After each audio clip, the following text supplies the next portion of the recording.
I have no idea. Oh god, I'm gonna... Stem cells are just cells that can become any type of cells. Stem cell research? I don't really know. Stem cell? Okay, I can do this. I know we can transform them into different types of cells. Stem cell research is when you are using cells that are pluripotent, meaning that they can differentiate into all of the body parts in the cell. Like using pluripotent cells that can become any functioning cell in the human body. Basically, to study stem cells, they have to use fetuses. Yeah, can't say I do. I don't really know too many costs of it, besides moral costs. Recently there's been a lot of groundbreaking research where they're actually using adult cells and reprogramming them to become stem cells. If you take embryonic stem cells, that will destroy an embryo, and I'm against that morally. I definitely don't know enough. I think I'm pretty neutral on the issue. 4. Yeah, I'd say I was for it. Neutral.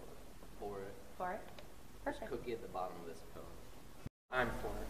Personally, I'm for it. We should definitely be doing it, and that the government at least shouldn't be limiting it, even if they're not necessarily funded. I think it'd be good for the government to fund research that uses the reprogrammed cells, not the embryonic stem cells. Two basic types of stem cells, embryonic and adult. Adult stem cells basically come controversy-free, and there is potential for using adult stem cells for therapies to help people with various types of illnesses.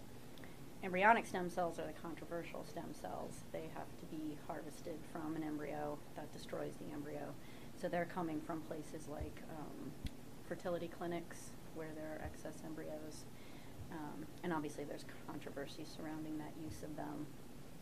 The benefit of embryonic stem cells over adult stem cells is that they're more plastic. They can be coaxed to develop into a greater variety of cell types than the adult stem cells, and that's where their promise comes in. So, what is this stem cell controversy? Well, in short, the controversy surrounding stem cells is whether or not we should limit research on embryonic stem cells, that is, cells that come from otherwise viable human embryos.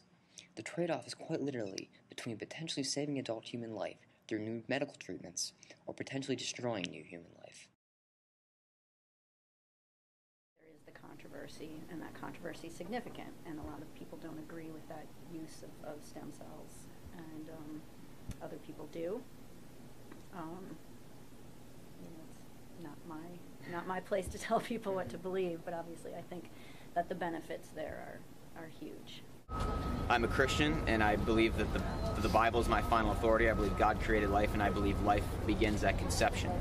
There's several cases in the Bible, Genesis chapter 16, verse 11, Matthew 24:19, Matthew 1:18, etc., where it'll say things like, she conceived a son, or the babe leaped in her womb, or the children not being yet born, Genesis 25:21 and 22. So the words like babe, child, and children are used to describe what's inside of a woman's womb, and it says she conceived a son, Luke 1:36, etc. There's other verses, so I believe that it's a human being at conception.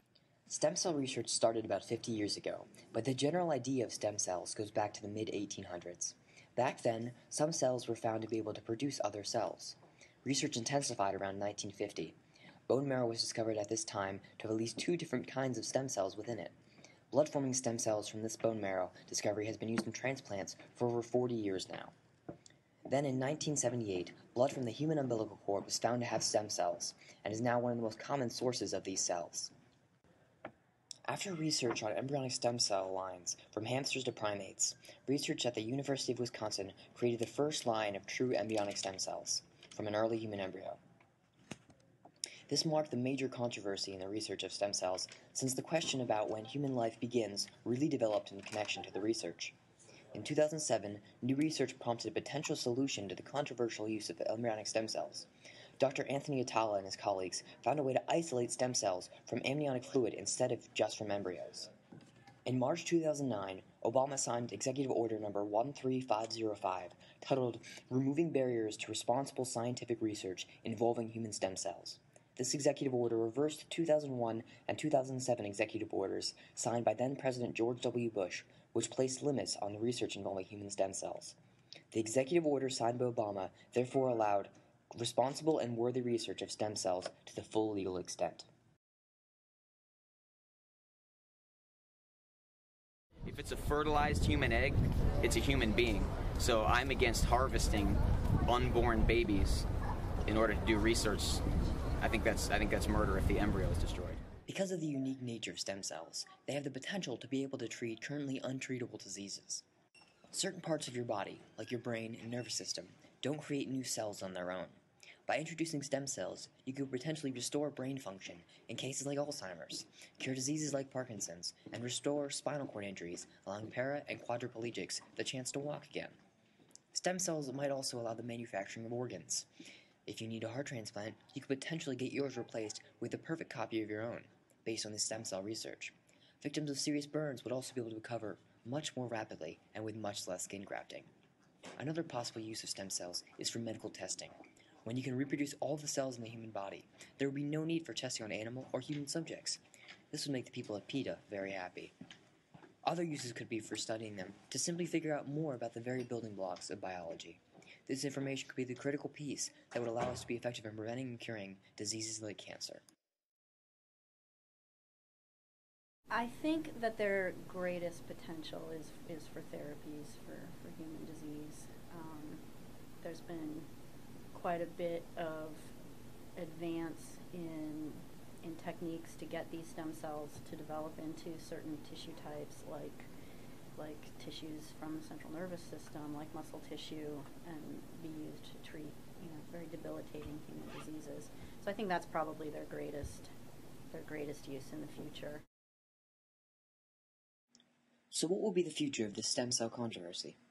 We polled a small number of Penn State students, and the results show that the majority favor research into the embryonic cells.